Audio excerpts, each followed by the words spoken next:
this real life?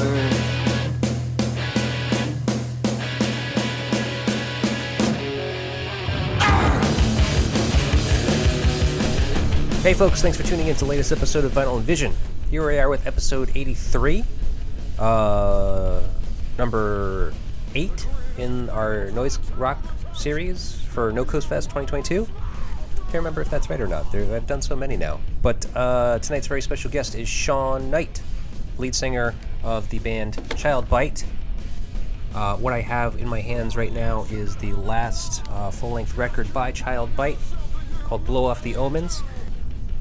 You know, Shawn and I went into some great lengths in our conversation, speaking about the connection between music and art.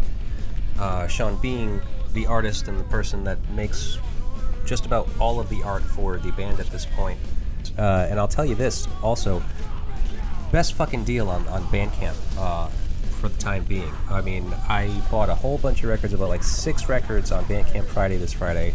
Not only did this just get to me already so fast, one of the first that I got, $18, colored vinyl, beautiful packaging, all this shit, $5 shipping, $23 total. Done. Great music as well. What you're listening to is the first song off of this record, Mock Ecstasy. And at the end of the episode, I'm going to feature a small portion of the last song, which is also the title track, Blow Off the Omens. So I hope to go pick up some more of this stuff from them when I see them. Hopefully they'll have some at No Coast Fest. You guys, if you don't get your tickets yet, what are you fucking doing? What are you doing with your life? Links will be provided in the show notes. Go get those now, because we're last few days, man. We're down to the last week or two, I think. So do that, and then I will also provide links to Child Bite's website so you can get the dates for their tour that they're on currently. By the time this airs, they should be on tour, I'm pretty sure. So doing dates with USA Nails, getting down to the fest, and then they're going to get some solo dates going back up. So look for that. And yeah, all I can say is that if you enjoy what I do here on this show, do all the things you do with the internet, please. Like, share, comment, subscribe, rate, review, all those things. And if you care to help us out in a more of a financial, monetary way, you can always go to my website, www.psychicstatic.net, and any purchase you make there, any records, tapes, anything that's up there on the site at all, merchandise, it all goes towards paying for this and supporting this show. So I appreciate it very much, and I thank you very much if you do that. Without further ado, folks, enjoy the show.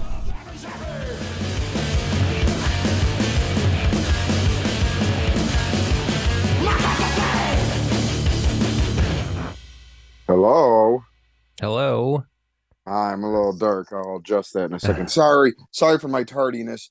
I know I've used Zoom before, but I was putting in my email. It's like there's no account, so I had to go through all the steps. Really? So okay, I'm sorry about that. Whatever, dude. It's not your fault at all. I'm the one constantly fucking everything up. It's all good. That's okay. How are you doing, man? I'm pretty good. You know, we have an album to discuss, you know, but I do like to kind of get a little bit of background information about yourself, you know, the guest. I have a few questions, but not many.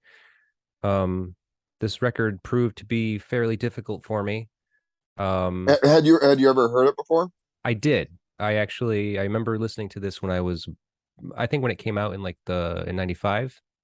Mm-hmm. My brother was fans of Faith No More. I was a fan of Faith No More's too, but so we kind of slid into the the whole Bungle thing kind of through Mike Patton and the association. Yeah.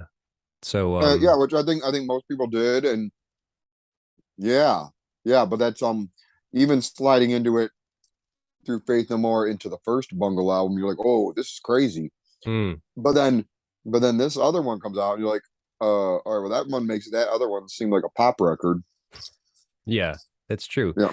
I mean, I liked the first record, and it was kind of timely. I just remember all the Jinko wearing kids kind of bopping along and fucking hacky sacking to the first album. Yeah. And it was of the time, because at that time in my life, I mean, one of the biggest bands for me and my brothers was the Red Hot Chili Peppers. So we were into like Hmm. kind of the funk punk ska thing. Yep. And so that album kind of fit in there, but it kind of dabbled with the hard rock, the metal, the speed metal, Yeah. whatever you want to call it. Right. So when Disco Volante came out, it was just like, whoa, these guys are a lot fucking weirder than I thought. Right. Totally. So Totally. Yeah. And yeah, I feel like just from interviews and gleaning little things here and there that they had already been a band for quite a good amount of time before that yeah, first album. Whatever had like demo, like there's like several demos over the 80 throughout the 80s, and you can see kind of their progression. mm-hmm, And like this, and the last of those demos has got like a handful of the songs from the first record on it, and they sound pretty much the way that, whatever, like a shittier recording or whatever, but mm-hmm, for for the most part, pretty much like that. So I think it was kind of, and then whatever, then through the magic of the Faith No More thing happening, they had some clout all of a sudden. Somehow got on Warner Brothers, which is kind of wild, and then put out that first album. But I think that those guys, for the most part, they were kind of like, they got signed based on those songs, but then I think they were already starting to like venture into like the darker corners of the music world and whatever, mm, and already been playing those songs for a long time or whatever. Like I think it was not too long after that they were already kind of like I think they even had one of the songs from the first, or from Disco Volante, I believe, was already written way back then. So I think they were already starting to go there. mm, And so yeah, so definitely by the time they were done putting out that first record and touring for it and all of that, I think they had that kind of music was like out of their system, mm-hmm. and it was like, and then they were also just like getting a little bit older, exploring different shit, and then yeah, wanted to go down a different path. Yeah, well, I mean, from my understanding, all of the musicians involved in Mr. Bungle are were like incredibly sophisticated musicians, and they all had other projects. So Mike Patton obviously was very busy with Faith No More and doing tours with them, and obviously like at the height that they were at, and like he you can imagine he was probably out on tour for many months out of the year for many years in a row. Right. So he was not that available. So it was kind of up to the other guys, who Trevor Dunn, Trace Bruance, Yep. Clinton, what's his name? Yeah, Bear. I think it's pronounced Bear. Yeah, McKinnon. McKinnon, and then Danny Heifetz, or however you Heifetz, say yeah. Right. drummer's name. Um, yeah, yeah. So I think, yeah, it was like that was totally a difference. Like when they were doing the first record, they were high school kids that had grown up together for years, like doing this band and getting to that point.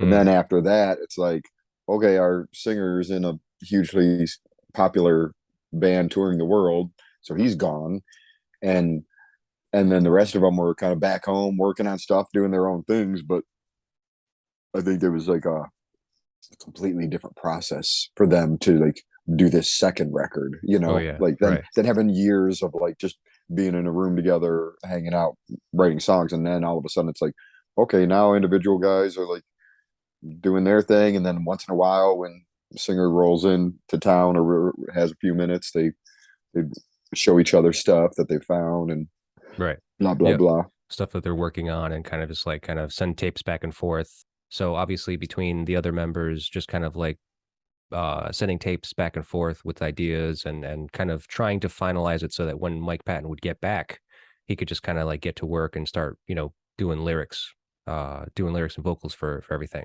Yeah, yeah. And luckily this record doesn't even have that many lyrics. A lot of it's like and whatever. Noises, yeah. Yeah, yeah, made up languages and all sorts of weird shit. Um, yeah, I don't know. So I don't know if I'm preempting or if we're already just easing right on and down the road, but it yeah, kind of what I alluded to is like I had gotten into that first bungle through Faith No More at a younger age, like early '90s, and then by the time I heard the new one was going to come out, being whatever '95, so I would guess I was probably a either depending on the time of year, either junior or senior in high school, Hmm. and just being so excited about it, like enough so that I like skipped school, just went to the record store, bought the CD, and went back to my buddy's house because I knew both of his parents were going to be at work. Like I couldn't go home because my mom would be there, so I went to my buddy's house and just whatever. We grew up in suburbs, so the back door was probably just unlocked, and went in and went into his bedroom and put it on the CD player and just sat there and listened to it by myself, in the middle of the afternoon instead of being at school. It was a Yeah. big enough deal to me. And I do remember, I don't remember exactly how I took it, but like having like not being 100% sure how I felt after it. Like I think I had to listen Hmm. to it again because it was such a departure. Yeah. And I feel like I probably had a little bit of an initial like oh, I wish there was more like metal parts or Yeah. something. You were reserved. It was just like it was too different. It was a little too shocking. Yeah, but like a lot of challenging records, then it really grew on me, and I would definitely kind of like there's so much going on that Right. like it took many listens and it is and it also being a challenging record, it's not one that I throw on all the time, Hmm. but it was to what you were asking for. It was like kind of a pivotal one for me and made a major mark on me. Yeah. Yeah. So you Yeah, were already a Bungle fan. Um, yeah, and then you're listening to this record and you can identify that it was challenging. You can identify that it was like this is a little bit of well, it's actually quite a bit of a departure from the first record, from what you yeah. already knew and liked. And Right. And the yeah, other one, even though it's eclectic, but it was like it was clearly had like metal parts and then like kind of ska kind of shit and funky things and whatnot.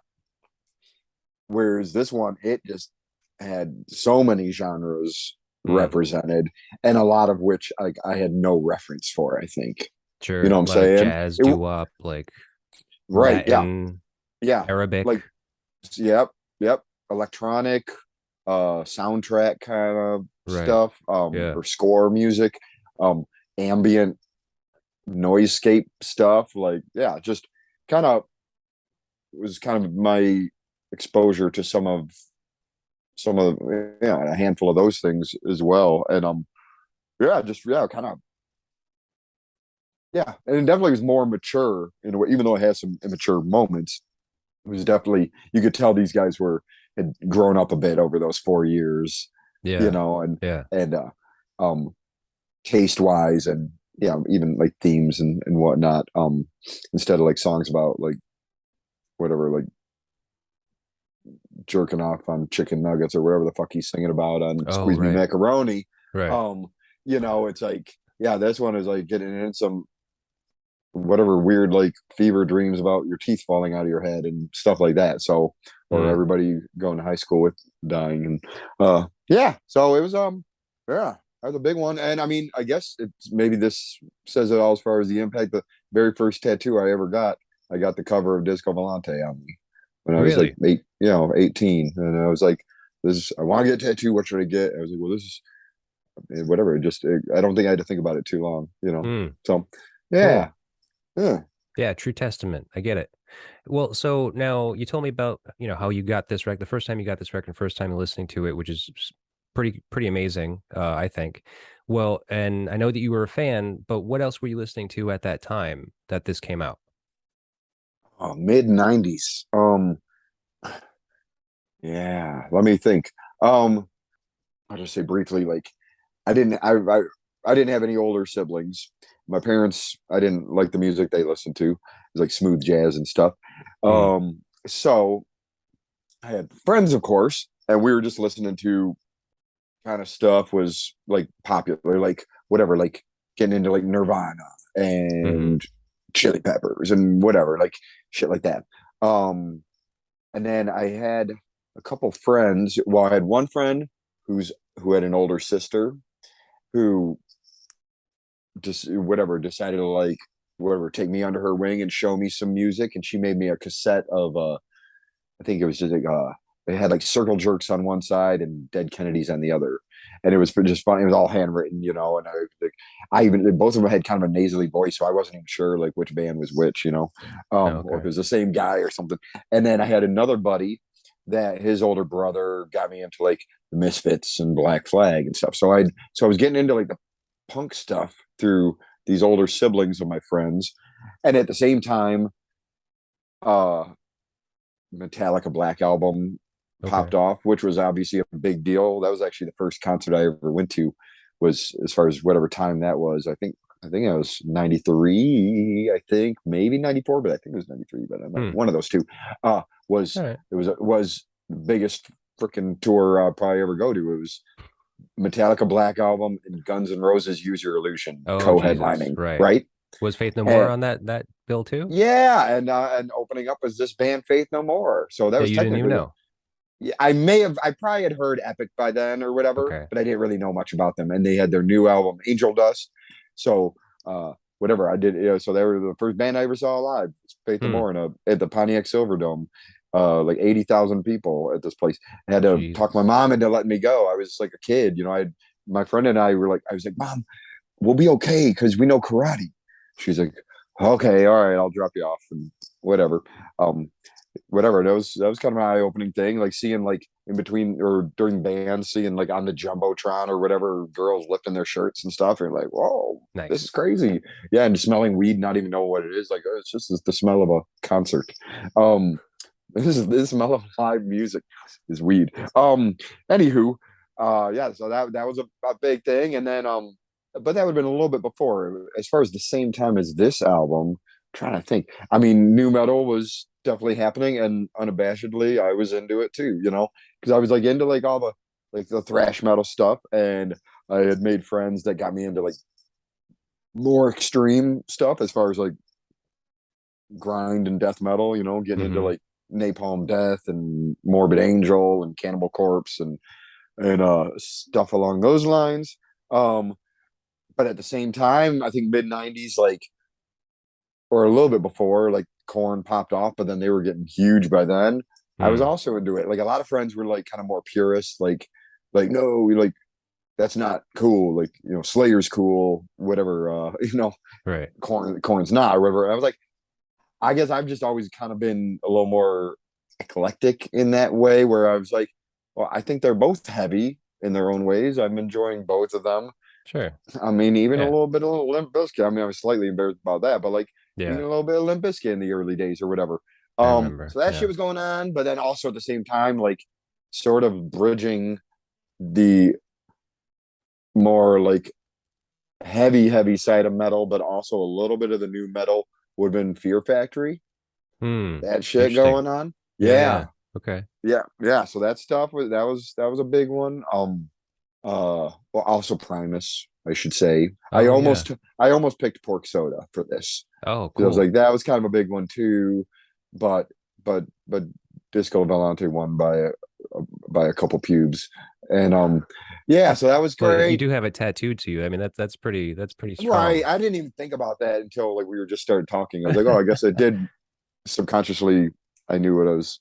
I shot from the hip, and my gut was Well, that's correct. good. I like that. I like that shooting from the hip because it's like it kind of I think your first impulse is probably the most correct. And then like when I do these things where I'm starting to talk to the people about it, sometimes it usually kind of reveals itself as to being like, oh yeah, you know what? This was probably a really good choice Yeah, for I could reasons like that. I could see the tendency for somebody to be like ask this and be like, oh, like maybe they'd have a first instinct and then maybe they'd be like, oh, I should probably think of something cooler, Right. It's or like, oh, I whatever. want something no one's ever heard of. Like, Sure, but yeah, on whatever level, and be like, but that luckily for you and I did not do that, and we can have an authentic conversation about something that was the real deal. yeah, man. So now you are living in Detroit, is that right? Yeah, we're in the general zone. I'm currently at a campground Oh, you're in a 45 minutes northeast or north of Detroit. Yes. oh, Um, weird. but I'm down there all the time, and I'm actually gonna be moving back down to Detroit very soon, a couple weeks. Cool, man. Yeah. Yeah, so So you're yeah, You're nomading it, huh? Yeah. My wife and I got this camper a few years ago, and we full timed it in the camper for a little bit, and then we stopped doing that, and we uh got a regular place, but we always kept the camper and would be like, oh, it's some place to go on the weekends or whatever. Hmm. And during the pandemic, that happened. Pandemic happened, and our work became remote, and so we were just ended up renting like a cottage way up north, like 4 hours away, which was really cool. We were just like, whatever, it's a weird ass time, everything's quarantined, we might as well be super duper quarantined, like up at a cottage on a frozen lake and with nobody around. And but that would be like 6 months of the year, and then the other 6 months of the year we would come back to this to our camper here. Hmm. Yeah. Wow. And so that's what I've been doing the past couple years. So it's been it's kind of unique, kind of interesting, but life keeps changing, and now it's and pandemic is keeps winding down. So now it's kind of seems like it's time to get back closer Yeah. to the city, closer to friends and family, and start taking part in society a little bit more. Interesting. I was just feeling the opposite. I was just like, I gotta get the fuck out of here.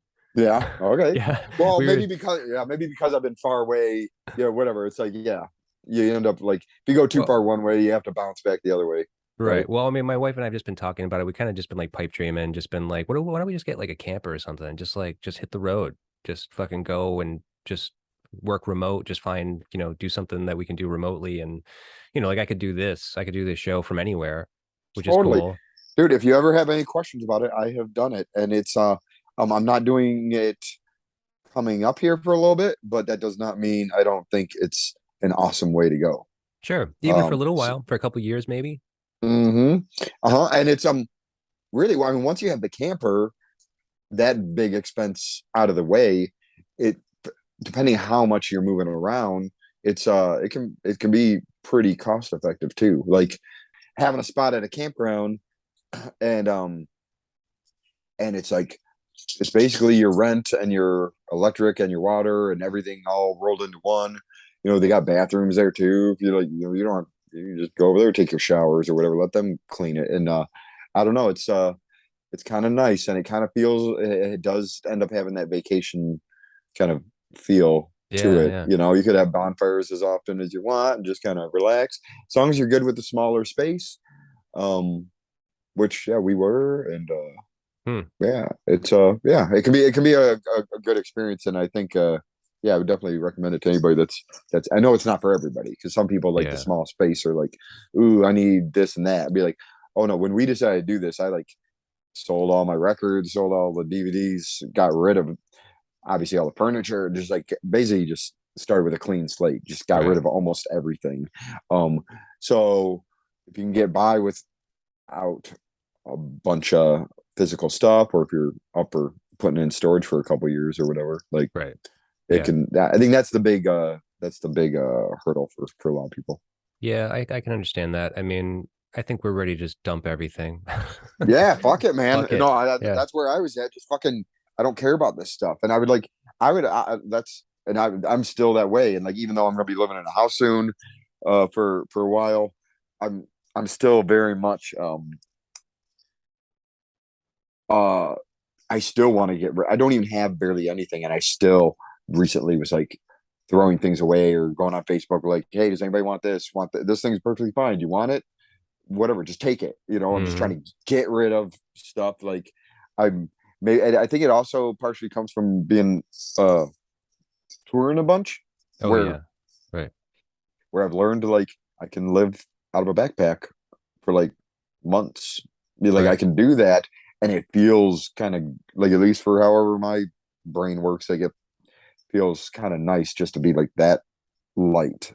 Oh Like, yeah. not because I think about, I mean, my things, like even like when I had records, I would like walk by them every day, and I'd look at them, and they'd be in there, they'd still be in the shrink rack collecting dust, and then like bum me out.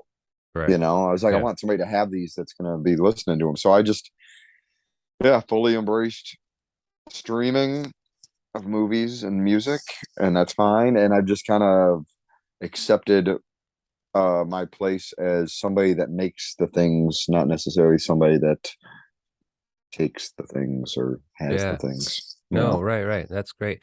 Hey, and speaking of which, I mean, so what like what drove you into getting into music? You know, like 95 Disco Volante comes out, you listen to it. Would you say that this record kind of like directly kind of motivated you to become musically involved, or were you already doing it? I was already doing it. I was started. Oh, that's my little buddy Darwin. Hey, Darwin. What's up, Darwin? Look at you. So cute. Yeah, yeah. And there's Elmer. He's just passed out. He's had a big Uh, long day, so I can't he's see all him. Is he he. black? Oh, he is black. Sorry. Okay. Yeah. I'm not sorry that he's black. I'm sorry that you can't see him. Oh, Elmer. There you I'm go. sure he's proud. He's totally fine with it. He's like, oh, He's just black, doesn't looking. matter. Yeah, right. Oh, yeah. I just woke him up, and yeah, they're both getting older, and yeah. So, but yeah, no, I was already doing music at that point. Like, yeah, like I said, I was either a junior or senior. I started playing sometime in junior high. Um, buddy of mine that could already play guitar. He showed me a little bit of some stuff, so I was like, oh, maybe I'll play bass because it's got less strings, and you already play guitar, so we can if we're gonna do a band, we'll need a bass player. So, Hmm. um, yeah, so yeah, just but whatever, yeah, just basic like punk level. Like a buddy of mine once described one of his. He was telling me about his my buddy. I'll give him a shout out. Power Dave, uh, out on the East Coast was. I was getting to know him a little bit during the pandemic remotely, um, and he was telling. I was like, well, what all do you play? And he was like, he went to school for like percussion and I think for piano as well, but maybe his degree was in percussion, but can play piano, keys, all that stuff. And then he's Hmm. like, I can play guitar, but I'm punk level. I was like, that's a great descriptor for that. And like, so I've, I've remained at punk level all these years, um, 30 years into my making music, but, but, but the ideas are there. And also there's a place for punk level. I'm, it's all good. Yeah. But yeah, started playing just like, yeah, just like super basic stuff. Like I think the first song I learned on bass was the song Louie Louie, which Hmm. it was the Kingsmen, but I knew it because Black Flag did a version. Oh, okay. Right. Yeah, like do Everyone did do it. do do do do do do. Yeah, so that's yeah, that's punk level for sure. Um, and yeah, so started with that. So I was already doing like bands. I had like a little punk rock band I played bass in called The Insane, and pretty funny. And then like shortly after that, I joined up with some younger kids that were already playing death metal, so they got me into that, and I did vocals Hmm. with them, and uh, and then went Okay. back to my original buddy from the punk band, and we started doing a band called Calculus. Um, for I don't know why we call it that, but it's funny, and we had Hmm. like a death metal kind of logo, but the word Oh. calculus, and that was definitely probably influenced by first Bungle and stuff like that because we would do weird like go from like thrash to funk to whatever, like all Hmm. sorts of like Yeah. silly Interesting. things. Yeah, Cool. yeah. And we would dress up all dumb like them too, like wear like whatever, put like nylons on our heads or whatever, and give ourselves goofy names, all that shit. So Right. yeah, Right. so I'd Okay. already been doing bands, and then yeah, then Disco Volante comes out, and it's like, whoa, this is at first just being kind of confused, and then intrigued, and then like kind of recognizing like, oh, this is like next level. Like these guys were amazing, but like they took it somewhere else. Right. Yeah, Yeah. No, yeah, they definitely showed that they knew what they were doing. Like it wasn't like, if you look at the first album, you can be like, all right, it's a bunch of kids that are just fucking, hacking away at shit and just kind of like have some weird ideas, no big deal, whatever. But this album, you can tell that they're like true musicians, like people that are yeah, truly gifted and truly talented and really knew what they were doing. And I mean, for lack of a yeah. better way of describing it, it's just like it's truly a piece of art, like this whole record. Like looking Yeah. at it now with a more sophisticated mind as an older, an adult, I mean, I can see that it was planned, like they had a lot of like themes in here, and like even the artwork kind of connects to some of the themes in the Mhm. music. But like at the time when I was 15 hearing this, I was just like, this is just fucking weird. I don't know if I can Right. listen to this. For sure. For sure. Yeah, totally. Totally. And Yeah. I mean that's a testament to it. And that's why I think it's still worth talking about. There's a lot of records from back then. They're like, oh, that was cool or whatever. It's a footnote of some sort. But like, Mm. I mean, this was, and the fact that it came out on Warner Brother Records. Come on. Yeah. Like that's like that that is, I mean, this is way weirder than even like any Frank Zappa stuff. So it's like it's, and I only bring up Frank Zappa because he was like a very prominent artist that played like quote unquote weird music or whatever. Yeah. When I finally got a side note, when I finally got into Zappa, maybe somebody out there will want to crucify me for this, but like I always like, oh man, I wish it was weirder. Right. Yeah, I've I since mean, I think that that's true. I mean, like it seems like it's going to be like the most extreme thing you've ever heard, and it's not really, especially now it's considering, I mean, like we probably have been exposed to kind of more extreme styles of music now than when yes, that was first coming out. sure. That's worth considering, and I don't want to like. Hopefully, when this podcast comes out, some people will put in the comments like, "Well, you should check out this song by Frank Zappa." This, so maybe I Mm-hmm. can put together a playlist of like the best, baddest ass, weirdest ass Sure. Frank Zappa shit. But maybe it's just like the percentage because he's got fucking like 100 records. Oh yeah. So so it's like, oh, Too but in much. those, a lot of it's just kind of like jokey blues, and that just doesn't really do it for me. Yeah, Um, I hear you. I've since dug into more deeper into prog, and have found bands that scratch that itch Hmm. more specifically to me. Yeah. Yeah, So let's get into your band a little bit. So Child Bite is the newest band that you're a part of, right? it is. And Yeah, I do have I do, well, just because you used the word newest, it made me think. Um, I have another band that I play with. We only play a couple times a year. It's called Shock Narcotic, and mhm. as you can see, ever since Calculus, I've had I just have weird band names. I don't know what the deal is. I always have weird band names. So, but Shock Narcotic is like that was like something that's only a couple years old, and that's me basically. I asked in the like in Detroit, I was like wanted to start something a little more extreme metal than Child Bite, and so I basically just asked the guitarist, drummer, and bassist that were at the top of my list, and they all said yes. So I was like, oh Mhm. shit, we're doing this.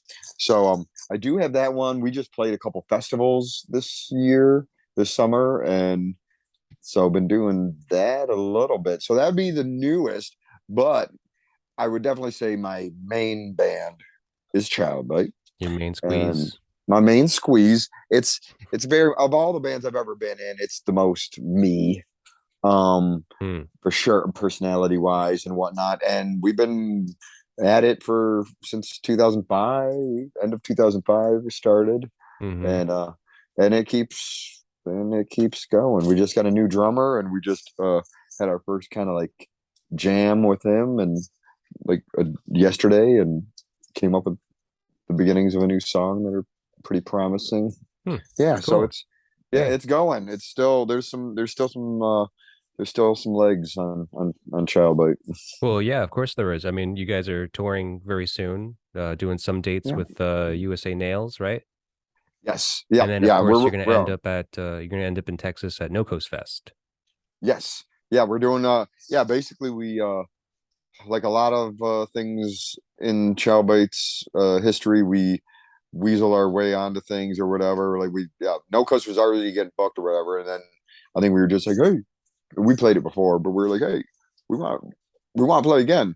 And they're like, okay. And then this USA Nails band coming over from the UK, Mm-hmm. they I don't they maybe they've been over already, but they definitely don't get it over here a lot.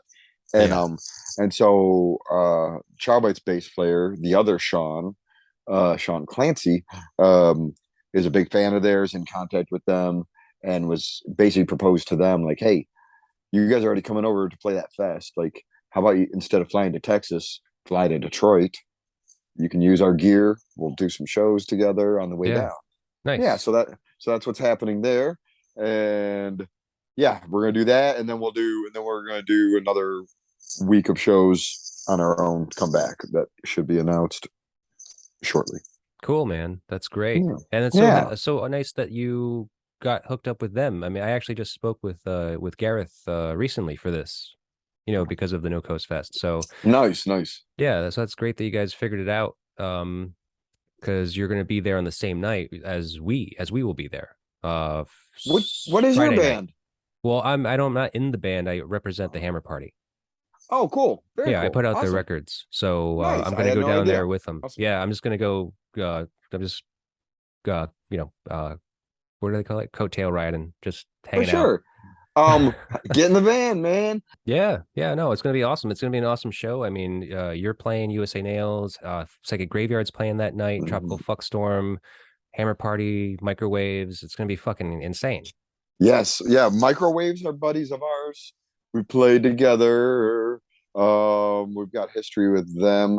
We had John Roman from Microwaves come up from Pittsburgh for a night and Nice. do some stuff with us on that. Yeah, they're buddies. I did a Microwaves album design before, and yeah. So they're buddies. And then yes, like a Graveyard, we just did a short tour with this past summer.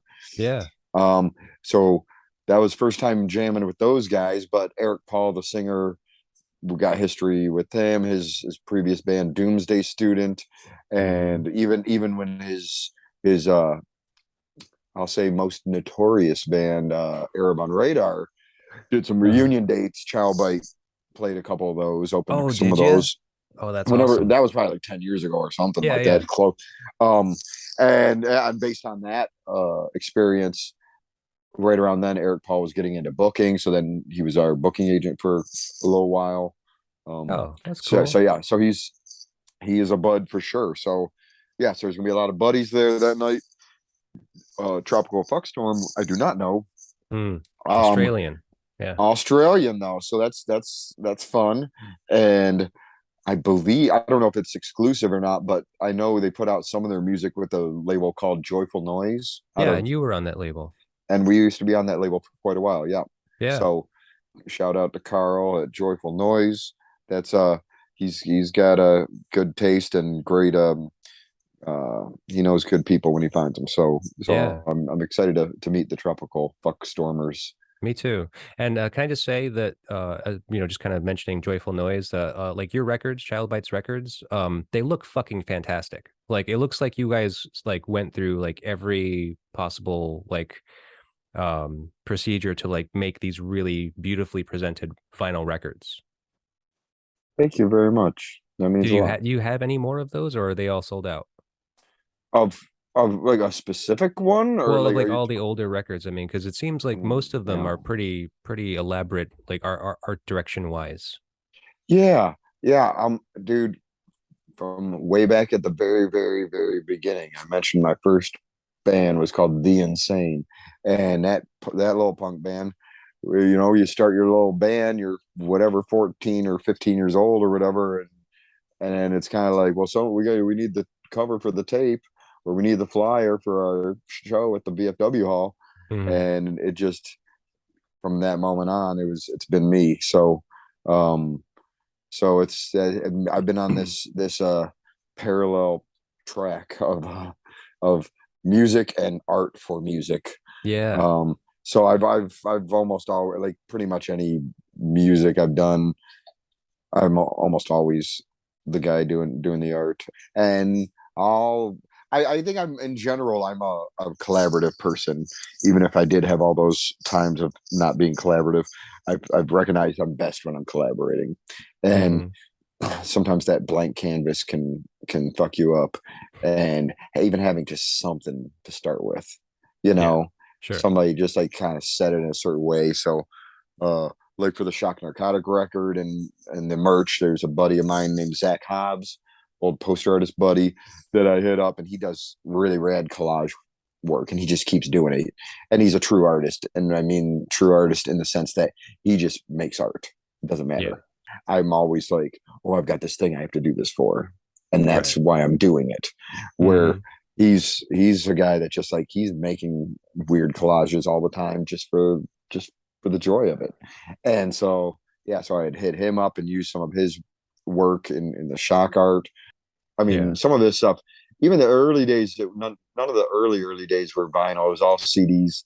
Um, but I mean, it doesn't matter. It's like, yeah, definitely there was still, even from the get go, a lot of care and time put into making the art for each release and each piece of merch and each poster and all of it.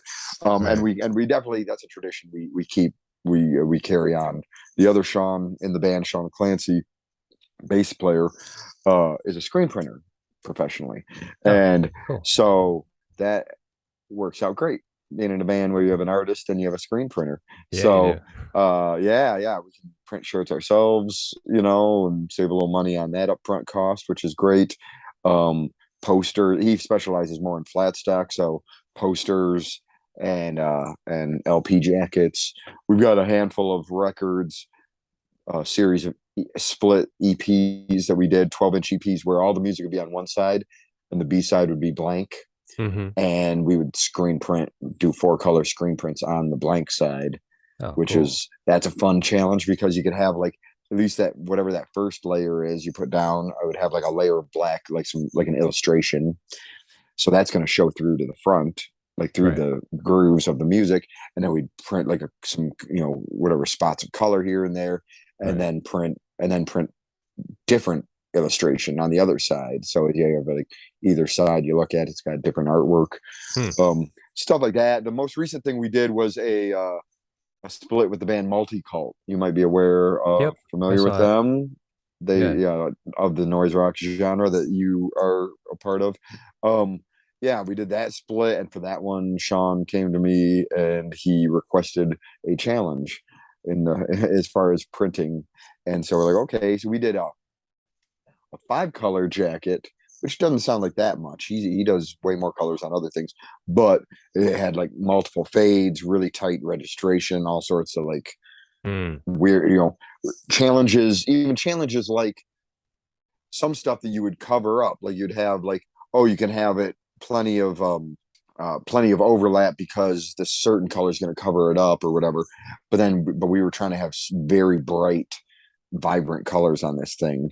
So Yeah. a lot of those inks end up being translucent. So then it's like, okay, now we have to make it more difficult because if you can see through it, it's gonna whatever, you're gonna see the man behind the curtain or whatever. We want to like not Right. do that.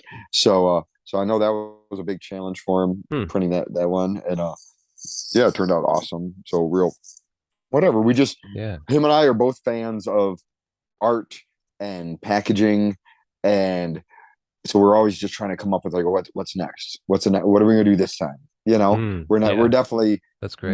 motivated in that sense, and not like happy to just have something be okay.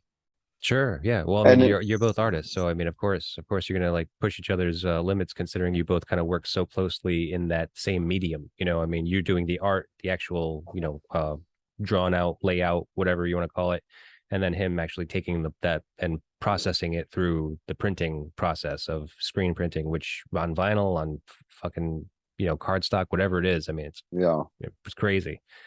Um, yeah.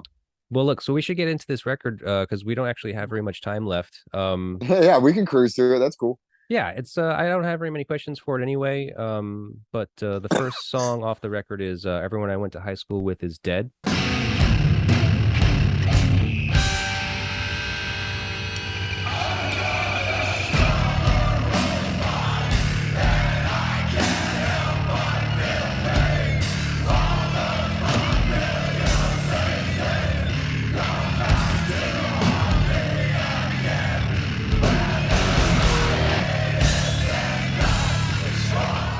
It So is. I mean, it's pretty kind of it's a weird song because it's just kind of like this dirge, just really kind of slow and droning thing. But it obviously lyrically speaking, it's kind of silly, it's kind of funny in a sense because it's just about all of their, kind of this. I'm assuming it's like some kind of apocalyptic dream that they may have had, where it's just like, oh, everyone I went to school with is dead, and it's kind of like I don't know, lamenting something about high school. It's potentially that, and I've never even as deep of into the nerddom of Bungle that I've gone. I don't think I've ever heard them talk about the lyrics to that song, but I do know that when they've talked about growing where they grew up, um, which it's escaping me. I mean, it's Northern California, but they Eureka. basically Eureka. Thank you. They You're welcome. Eureka. Whoa, that was a Eureka moment. She they basically talk about it being like super white trash, super like drugged out, and just like Hmm. desolate and whatever. I wouldn't be surprised if it was partially like they would hear about, oh, you know, you hear how so and so had an overdose or this or Right. that or Oh whatever. yeah. Right. Like there might be some like actual reality to like the exaggeration of everyone I went to high school with is dead. But yeah, what a crazy way to start that record off. Because also like that record for the most part is very meticulous, and that song is just so like it just seems like to me like that starting a song off or a record off with that song is it's almost like the I can't think of the right term for it, but it's almost like a test.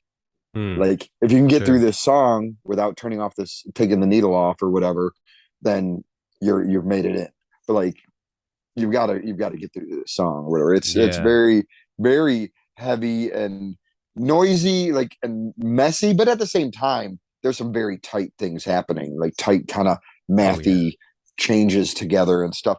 I love that it's also like people are expecting like whatever Mike Bands to sing or this song. Like I don't. It's not to me. It sounds like it's like gang vocals. It Yeah. sounds like it's like a handful of them all together, kind of monotone chanting these lyrics. Yeah. It sounds And like a slave march or something, or like a yeah, chain gang or something, just like kind of singing together, just brutalized, just defeatist kind of feeling. yeah, It's yeah, crazy. man. It is crazy. And yeah, well, yeah, I don't have too much to say about it other I think it's awesome, and I think it's a Hmm.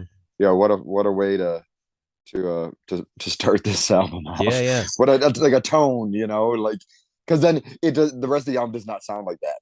No, it's the only one that Yeah, sounds like this. yeah. But so I mean, thematically speaking, everyone I went to high school with is dead. I was wondering what you mentioned to me a little bit about your high school experience and how you skipped school to buy this record and go listen to it for the first time. But what was your high school experience like?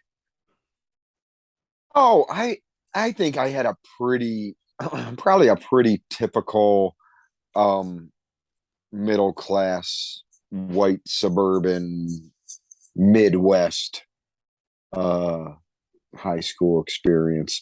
Um nothing too crazy happened. Hmm. Definitely got into plenty of mischief. Um That's a safe but term. yeah, yeah, me and my little white trash buddies would like do our dumb things, and for some reason we really like going on top of buildings. Hmm. That was a big thing. Okay. So like on the weekends or whatever, we would like be driving around and we would like climb up on different schools or climb up on the mall or Yeah. This is the whatever, the days before parkour. This is pretty advanced. right? Yeah, I don't know. I think just that teenage idea of like going somewhere you're not supposed to, you're bored, you're whatever, like you're Yeah. weirdos and somebody has a dumb idea, so but yeah, I mean, but I was definitely throughout high school, I was definitely the art kid and the punk rock kid. And Hmm. so those are kind of the circles I was in. Um, but for the most part, I also kind of got along with everybody. Like I'd have some friends that were jocks or other things, All right. So Yeah, yeah, that's cool. so yeah. I don't know. I did. There was one at one point. Very quickly, I'll say in junior high, that was when I was into karate, and because I told my mom I knew karate, so I could go see Metallica and Guns N' Roses and Faith No More at the Pontiac Silverdome, and back at this time of like late '80s ness up into '90, like I was. So if you're into karate, you like yourself some Steven, some Seagal, you like some Jean Claude Van Damme, Sure. Yeah. all those guys. I was a big Van Damme was my guy. That was the one I liked the most, and he definitely rocked the mullet quite a bit. So I was rocking the mullet quite a bit, and so were the heavy metal guys I like too. So that was kind of the thing. I Oh, remember yeah. at some point, stepdad. a classic stepdad. uh Saying like, you gotta cut your hair, whatever. Like, and so then me, classic me, taking it to the extreme, I just shaved off all of my hair except for my my bangs. I just had this like poof of hair right here, Yeah, and that was my goofball, whatever '90s weirdo punk alternative kid look for a minute. right. And The one, reverse mullet. yeah, I guess it was the reverse It was mullet. Yeah, party in the front, business in the back. yeah, yeah. It was practically a skinhead, except for it had like a bush, a pubic bush right above my forehead. And one day I thought it'd be fun to like, hey, let's gel up this pubic bush into a fucking unicorn horn. And so I just had this spike coming straight up. It was basically like having a mohawk or Liberty spikes, but only the front spike. And and my mom thought I looked so funny when I was running off to the school bus, this little spike going straight up in the air. And anyways, that day at school, some jock came up to me in the hall and grabbed it and took some scissors and cut it off. Oh, And then he was like, look at me, he's like, basically, I don't remember exactly what happened, but he was like kind of like egging me on, like if I wanted to fight. And I'm like, dude, you're like a quarterback, and I weigh like 10 pounds, like look like a mm, fucking skeleton. Like, yeah, no, I'm not going to fight you. So luckily he didn't make me fight him and he didn't stab me.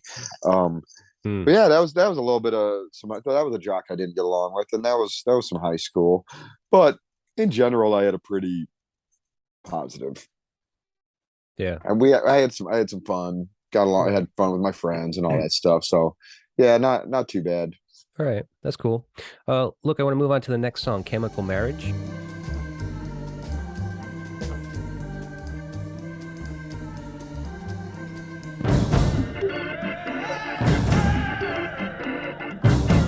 Yes. This is probably the best question I have for you. All right, so no real lyrics to this song. It's all kind of like just kind of weird noises. But "Chemical Marriage," I was looking into it. Let me see if I can pull this up and maybe speak of it with some kind of certainty. Yeah, But educate me eloquently, my friend. yeah, so "Chemical Marriage," I mean, the closest thing I could come to figuring it out or understanding why they would even have this song called "Chemical Marriage" is that there's this thing called a chemical wedding. So I have this thing in front of me that says in the dictionary of alchemical imagery, Lindy Abraham describes chemical wedding as one of the central images of the opus alchemicum and a crucial operation in the creation of the philosopher's stone. So the alchemists were ultimately concerned with the union of substances, the reconciliation of opposites. So though the marriage, quote unquote, of opposites, the goal of the opus, the production of gold and its metaphysical equivalent was obtained. So essentially, this is like an alchemy thing where they take these opposites, which in historically speaking, it kind of visualizes as kind of like a male and a woman figure that kind of like morph together and make this, I don't know, amorphous or hermaphroditic thing Okay, yeah, being. Yeah, it's crazy, but it's essentially it's alchemy. It's mixing two things to create gold. it's amazing. So yeah, And so so clearly these guys were on.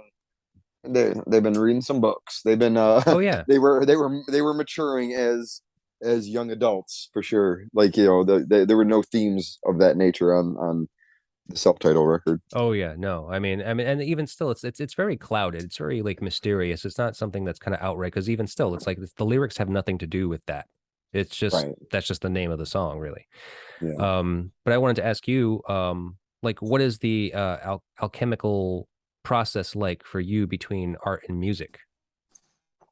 Oh, that's sorry for the dead air. That's a good question.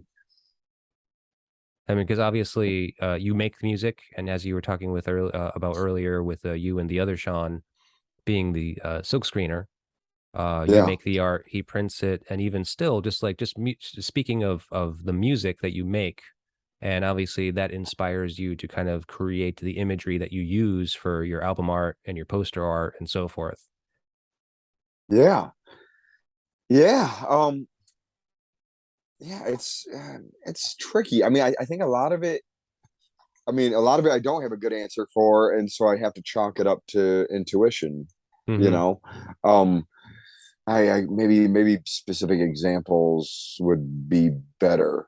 Um, yeah, like I would definitely one of the first things to consider would be, are there any rules in place? Mm-hmm. You know what How I'm saying? Like so? if well, it's like if you're doing like an album cover for like a brand new band, it's the very first thing they're putting out. Oh, right, right, right. Like the world's your oyster unless they've like kind of directed you in some way, and you could Mm-hmm. just like let it hit you however you do. Sometimes I do like to like have I think randomness, at least for me, is it's a big element. Um, and you can and it's fun to like discover and have these unexpected results. Mm. So sometimes, and also sometimes I've gone the opposite. Sometimes I've done artwork for a band like be the heaviest stuff ever, and I would do some weird collage where it's like it'd be like like braziers and like pinks and these different things or whatever, kind Mm. of like maybe challenging Yeah, the contrary ma- to the image the and the kind of like feel of the the band. masculine vibe of it. Yeah. So sometimes I Yeah. think, yeah, that's part of it, and that kind of ties in with some of that chemical marriage you're talking about in a All way, right. Yeah. bringing opposites together. Right. Um, Tell but me, like, like, let's narrow it down to an example of something you did for Child Bite specifically. Like, do you think that there was some piece that really kind of like just fucking got it as far as like making this gold out of the music and the visual combined? I'm I'm I'm pretty pleased with how it's nice when you keep getting more and more happy with what you do over time. Maybe the Child Bite, the last album, the Blow Off the Omens album. Well, I mean, there's something. If you have an album title, Mm-hmm. that should, I would think, and probably would, influence the direction of what if the baby, if you're about to let's get weird. If you're about to sculpt a baby, whatever, I'm gonna make a fucking baby. I got some. I'm an alchemist, and I got some flesh and blood and bones and guts, and I'm gonna make a baby right now. If that baby already has a name, that's probably gonna influence the way I make this baby look and the Mm, face of said baby. Um, so that so if you're doing the artwork after, and I tend to do the artwork after the music's done. right. Very rarely. I do have something coming up that some of the cover art is basically done for before the music's Okay. completely finished. So yeah, Blow Off the Omens Child Bite album is done, and then time to make the art. And but we did know the name, Blow Off the Omens. I'm the one that writes the lyrics, and so I've got to even I've got my own insight into those. But we felt so good about it. I was like, this is if any time, this is the time that we just name it that song. Hmm. And Yeah. it's a Blow Off the Omens. Just it's kind of the idea is kind of just like everything's telling you not to, but you know you need to. So put on the blinders and do it. Sure. Could Okay. apply to whatever. Yeah. Yeah, whatever. You're doing your label or your podcast or anything, and it's like, oh man, I'm like, I really, I should be focusing my efforts and my money on these other things or whatever. Whoever in my life is upset with me, and I don't have time because of this and that. Like, I really shouldn't be doing this, but my gut is telling me I need to do this. Whatever. Hmm. Apply that. Apply that to anything, And I think that's what people have to do. That's what you have to do with your life, man. Like Stick to your you, guns. You come up you with can an put idea, do it. Commit do it, to it. and you're gonna have all sorts of problems with that too. Because if you're like blowing off the omens, that means there's things telling you shouldn't be doing that. So that means there's gonna be consequences or issues to deal with. Right. Or you could not do that. You could take the other path and not do those things, and play it safe.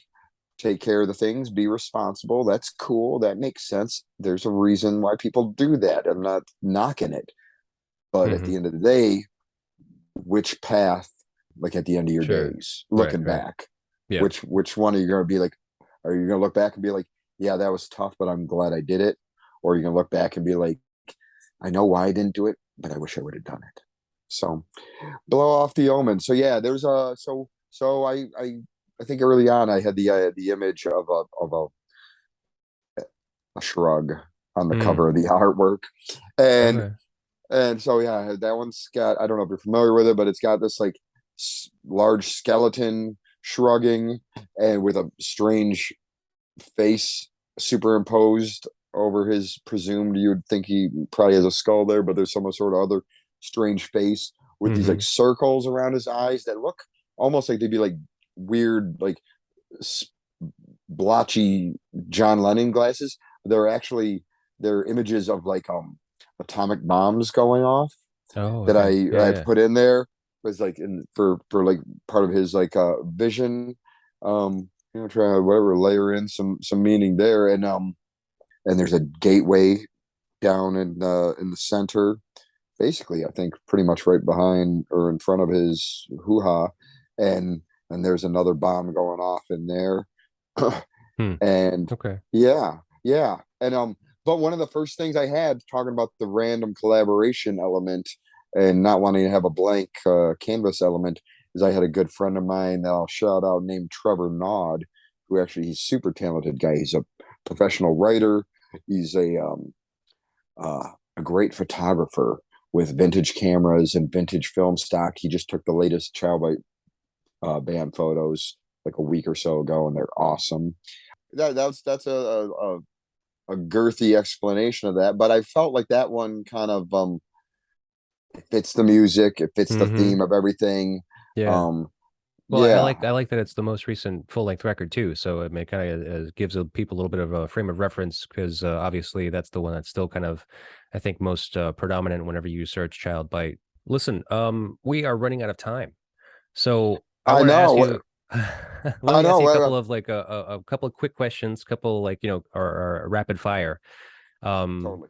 with these discussions, I mean, like they're supposed to kind of like circle around the idea of like noise rock music. So I want to just ask you, like, what is your opinion of what noise rock is?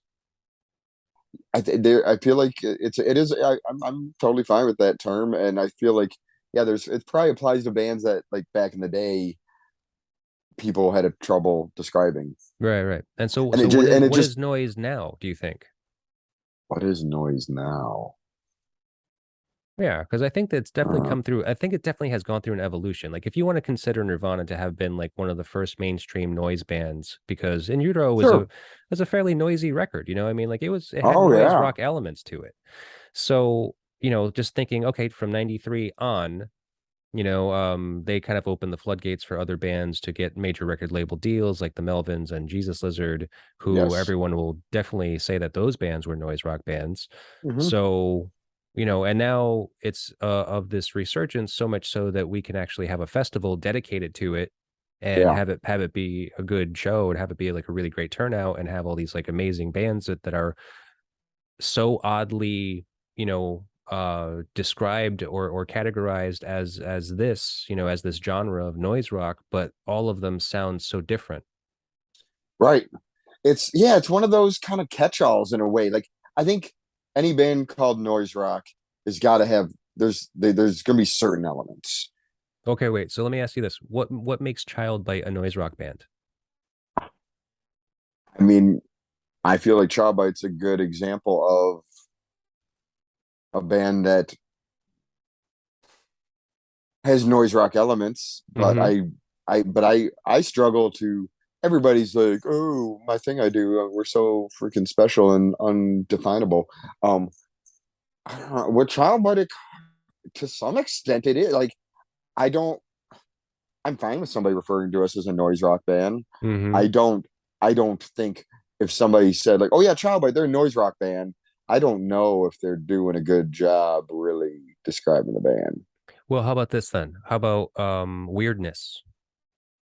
Like if a band has an element of weirdness to it, it's a very good possibility, and a rock edge, whether it be Yes, rock and sure. roll or whether it be hard rock or whether it be metal. Like Right. if you do any of those styles of music and you're really weird for some reason or another, Right. I can get on board with that. If you yeah, are like if you are rock and you're also something that pretty much everybody would say is like, oh, they're weird, then yeah, there's a good chance you're noise rock. yeah, because Yes. I know that Child Bite kind of like associates with the weird. A lot. Yeah, we kind of a lot. That's an interesting way to put it. A little bit, a lot. But I mean, at the same time, we're sometimes we're leaning hard on some of that Voivod metal in Sure, certain sure. stuff, and some stuff that I write. Like, there's a tune on the Multicult record that was like, it's a usually our songs are very much like where everybody's getting their fingers in the pie and other appendages that are unmentionable Hmm. into the collective creative Jam. soup jam, the jam You slash were soup. going there. I It's just a figured it's it a had bit to of be jam. it's a jelly of sort. Yeah. It's a marmalade. But there's a one song on just like a sort of a weird example for us on the Multicult record that happened to be one that I just wrote, and nobody decided to change it much, so we just kind of rolled with it. And it Hmm. was the one that we put out a video recently for. It's a animated video a couple like a month or two ago called "Pass the Glue." Oh, okay. Yeah, yeah. And that one, man, when I a lot of I mean I can write some different things, but I tend to my guitar playing style is kind of like a lesser brain damaged version of East Bay Ray and Greg Ginn putting their parts into some sort of marmalade. And Hmm. so a lot of single note kind of surf punk kind of stuff Okay. comes out of me. So yeah, so that one, it's like I would venture to say it's more of a punk song. It just Hmm. like it's a pretty much a punk song. It's got noisy elements, but like I don't think they're necessarily noise rock elements. It's like, There you go, though. That's you it. know, It's got right. noisy elements and it's weird. And it's weird and It's it's a got to be version of noise rock. rock. It's got I refer to it as punk rock, and four out of those eight letters spell Sure. rock. Yes. Right. All Yeah. right. So Well, yeah. yeah. No, I mean, like, there's no right answer, but I'm just trying to get everyone's perspective because, I mean, the first thing that I noticed when I started to do some research about the fest, about the fest and like all of the bands that are playing was like how different everybody is, you know? Oh yeah. Totally. Even the one day tropical fuck storm to psychic graveyard to whatever the hell child bite microwaves USA nails Yeah. hammer party everybody like yeah. And then the rest of the fest like whereas this noise rock it's just a wider net. It's a wider a looser genre for Right. sure. Yeah, Okay. you can fit a lot under there. All right. Yeah, yeah. I think so. I mean, that's definitely what the conclusion I'm kind of coming to after speaking with so many people so far. Um, and it's been great speaking with you. I think, unfortunately, we really have to go because it's just been. Yeah, it's been I like meant to keep 8 hours. so much shorter, but I think I'm blaming you this time. Usually it's my fault for making things go long, but oh, okay, this is your yeah, party. You got to keep me on the tracks. You got to bring me in, that's and all you right. just let her rip. And yeah, maybe we'll talk about the other 8 or 9 songs on Disco Volante some other time. Well, I mean, I didn't have very much for it anyway, No, it's all and good, as a man. matter of I'm fact, just like playing. the only other like question I really had that I kind of wanted to get into was for the song Backstroking. Oh yeah.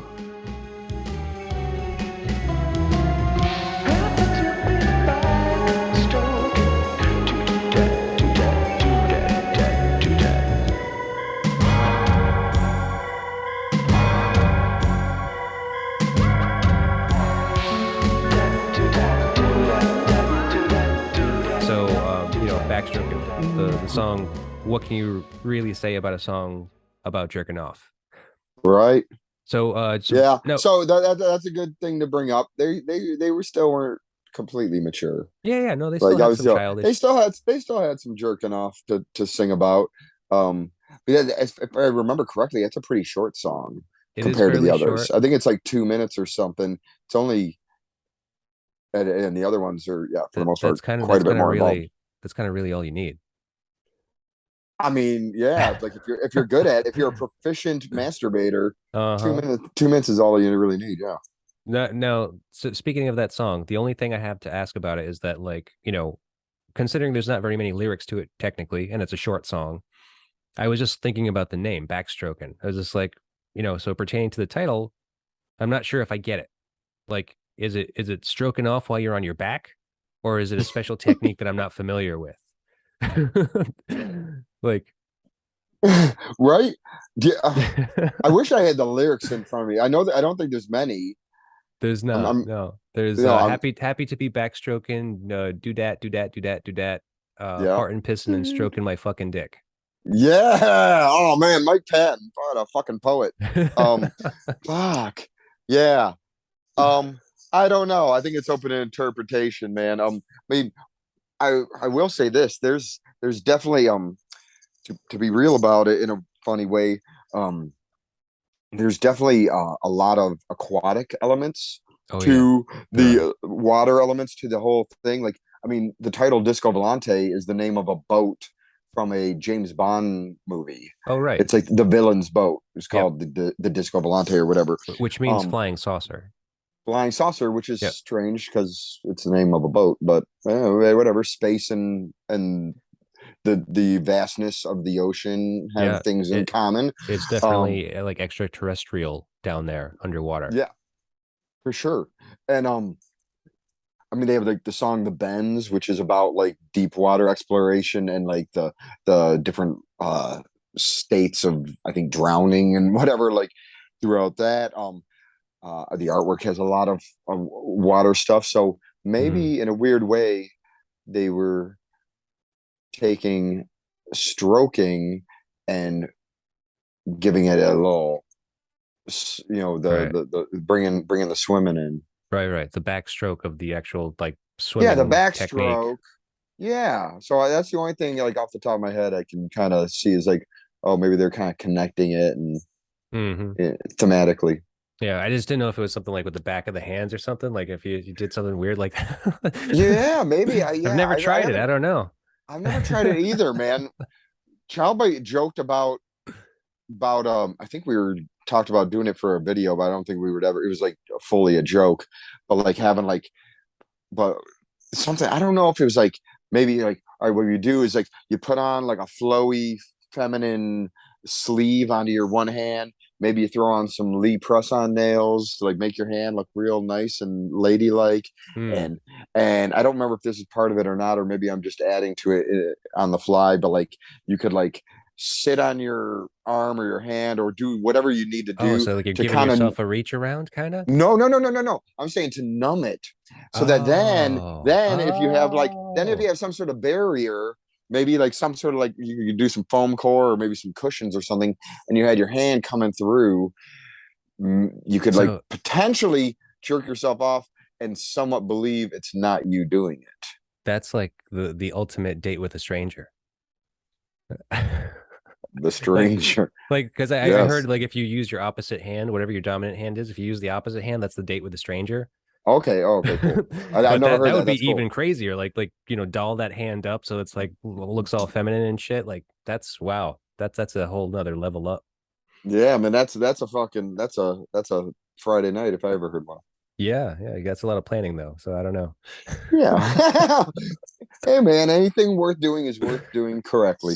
There you go. Yeah. All right. Well, on that note, look, it's been a pleasure speaking with you, man. I mean, this has been a lot of fun. I'm sorry that we Yeah. didn't really kind of get too deep into the record, but at the same time, I was afraid of this record because I was just like, there's so much shit going on here that's like, there's really Yeah. not like feasible to kind of tackle.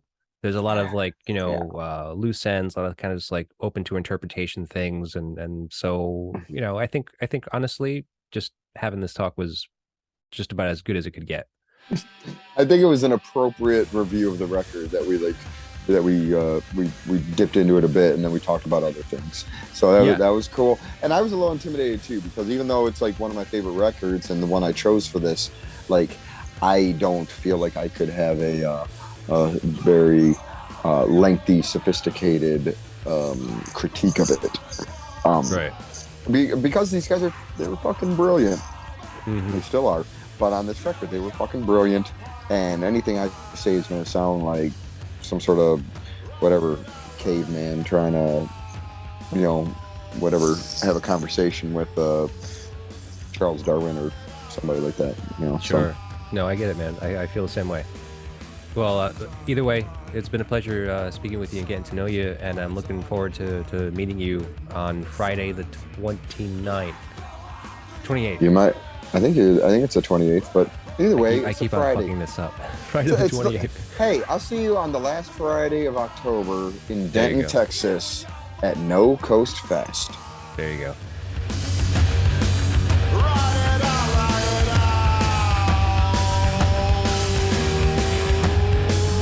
Vinyl and Vision is a Psychic Static production. Theme song written and performed by Jeff Robbins of 123